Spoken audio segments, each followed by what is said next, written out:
व्यक्ति नहीं है। मैं पुनः आपसे कहना चाहता हूं, आज भारत की प्रति व्यक्ति आय यदि 86,000 से बढ़कर 1,72,000 हुई है तो इसमें तो कोई किंतु परंतु नहीं है ना।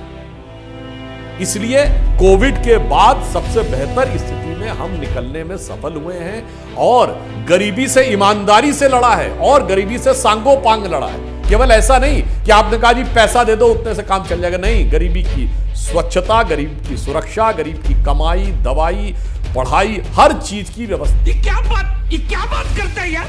गरीब कितने हैं देश में सुधांशु? पैमाना क्या है गरीबी का? देखिए, अभी नीति आयोग ने जो रिपोर्ट बताई है उसने कहा है कि अभी 13 करोड़ लोग गरीबी की रेखा से बाहर हुए हैं और अब जो अनेक एजेंसियों के डाटा के अनुसार जिसे एक्सट्रीम पॉवर्टी कहते हैं उसमें लगभग 1% ही जनसंख्या है।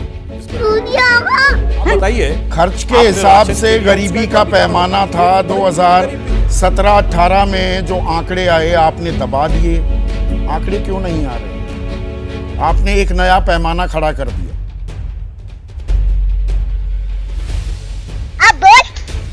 अपने आप वो विषय लेके आता हूं। आज आप कहते हैं कुछ खाद्य वस्तुओं के दाम बढ़े हुए हैं, बहुत हल्ला मचाते हैं, पर रेट ऑफ इन्फ्लेशन यानी महंगाई की दर क्या है? 4.5%। 2013 में 13% थी। इसका मतलब यदि 4 चीजों के दाम बढ़े हैं तो 14 चीजें ऐसी भी है जिनके दाम बहुत नियंत्रित हैं और जीवन में हमें हर चीज की जरूरत होती है। अच्छा, जो आपने जैसे हमें जरूरत होती है सुधांशु, जैसे हमें जरूरत होती है पेट्रोल डीजल की, बहुत हुई पेट्रोल की मार। अब की बार मोदी सरकार 3 रुपए 58 पैसे जो एक्साइज ड्यूटी डीजल पर होती थी, 9.5 रुपए जो पेट्रोल पर होती थी, आपने लगातार 16 बार बढ़ाकर उसे 32 रुपए 80 पैसे और 31 रुपए 90 पैसे तक आप ले गए और वो पेट्रोल के दाम और डीजल के दाम 90 से 110 के बीच में झूल रहे हैं। जो 400 रुपए का गैस का सिलेंडर था वो 1150 रुपए पर मिल रहा है। जो सरसों का तेल कभी 40-50 रुपए पर था, 200 रुपए भी पार कर गया। ये वन ऑफ ही है या सालों से इस बात को भुगत रहा है आम आदमी? दोस्तों, गोदी मीडिया के सामने तो सुधांशु त्रिवेदी अपने आप को महाज्ञानी बताते हुए, ज्ञान पेलते हुए नजर आते हैं, लेकिन संदीप चौधरी ने आज इन्हें असली मीडिया का मतलब समझा दिया है और इसके साथ ही साथ इनसे ऐसे तीखे सवाल पूछे कि सुधांशु त्रिवेदी तिलमिलाते हुए नजर आए। जब संदीप चौधरी ने सुधांशु त्रिवेदी से महंगाई को लेकर सवाल पूछे तो सुधांशु त्रिवेदी अपना मुंह बंद और आंखें खोलकर तिलमिलाने लगे। मैं जवाब दे दूं, आपको जवाब दे दूं। ये जो आपने कहा कि हमने 30-32 रुपए कर दिया, आपने, वो आपका मतलब कौन है? राज्य सरकारें 32 रुपए नहीं लेती क्या? बोलिए, सच बोलिए ना। एक्साइज नहीं लेती हैं राज्य सरकारें, वो राज्य बात सरकारें लेती 32 रुपए लेती हैं जी नहीं, एक्साइज आपने लिया, सिर्फ केंद्र सरकार ने जो लिया वो आंकड़ा दिया मैंने। मान्यवर, मैं वही कह रहा हूं। इसीलिए किसी राज्य सरकार ने जीएसटी, पेट्रोलियम में जीएसटी को नहीं आने दिया।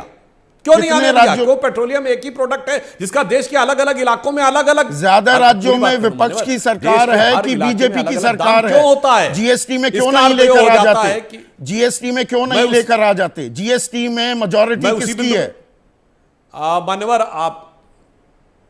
मान्यवर, आप प्रबुद्ध पत्रकार हैं, शायद आपसे चूक हो रही है। जीएसटी में सर्वसम्मत से निर्णय होता है, मेजॉरिटी से नहीं होता।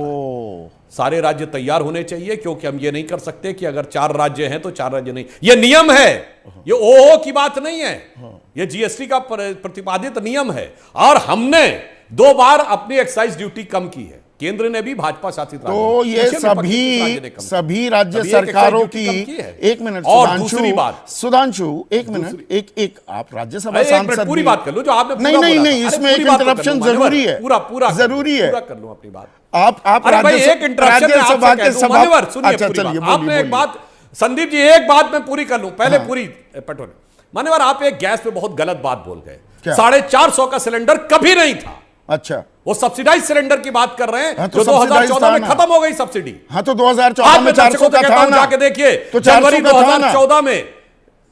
सुनिए, मैं कह रहा हूं अरे भाई आप बात पूरी होने दीजिए। ओपन मार्केट में 1241 रुपए का सिलेंडर था, 6 सब्सिडी के सिलेंडर मिलते थे, वो 450 आप बोल रहे हैं। और सब्सिडी की व्यवस्था कांग्रेस के द्वारा स्थापित 1 जनवरी 1995 के WTO एग्रीमेंट के तहत डीजल पर 2010 में और गैस के ऊपर 2014 में समाप्त हो गई। भाई कैसे आप सब्सिडाइज यानी राशन के दाम की आप तुलना मार्केट के दाम से करने लगे, और वो भी 6 सिलेंडर मिलते थे। कितने लोग ऐसे इनका 6 सिलेंडर वो सिलेंडर लेकर जो बैठते थे अब नहीं बैठेंगे। इसलिए ओपन मार्केट 1150 रुपए का सिलेंडर ठीक है। कहता हूं आज भी जाके चेक करें, ओपन मार्केट में 1241 रुपए का था जनवरी 2014 में। बेटा तुमसे ना हो पाएगा,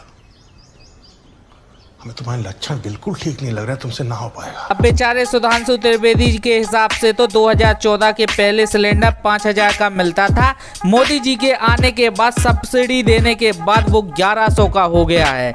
इसके साथ ही साथ आटा, दाल और तेल, इन पर GST मोदी जी ने लगाया। इसके पहले टैक्स डबल था, इसलिए आटा 500 रुपए किलो अन्य भक्तों को मिलता था। आजकल मोदी जी की कृपा से यह आटा 50 रुपए किलो मिल रहा है मात्र अंध भक्तों के लिए। तो दोस्तों इनके बारे में आप क्या कहना चाहते हैं, कमेंट बॉक्स में अपनी राय जरूर दें।